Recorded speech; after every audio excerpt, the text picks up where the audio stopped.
ಚಲಿಸುತ್ತಿದ್ದ ಸಾರಿಗೆ ಬಸ್ ಚಕ್ರ ಉರುಳಿ ಬಿದ್ದ ಘಟನೆ ಹಾಸನ ತಾಲೂಕಿನ ಬೇಲೂರು ರಸ್ತೆಯ ಕುಪ್ಪಳ್ಳಿಯ ಬಳಿ ನಡೆದಿದೆ.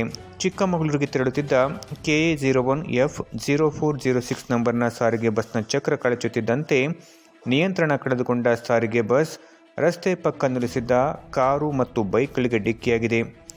ಇದರಿಂದಾಗಿ ಒಂದು ಕಾರು ಮತ್ತು ಒಂದು ಬೈಕ್ ಜಖಂಗೊಂಡಿದ್ದು, ಅದೃಷ್ಟವಶಾತ್ ಯಾವುದೇ ಪ್ರಾಣಹಾನಿ ಸಂಭವಿಸಿಲ್ಲ. ಸ್ಥಳಕ್ಕೆ ಹಾಸನ ಗ್ರಾಮಾಂತರ ಪೊಲೀಸ್ ಠಾಣೆಯ ಪೊಲೀಸರು ಭೇಟಿ ನೀಡಿ ಪರಿಶೀಲನೆ ನಡೆಸಿದ್ದಾರೆ.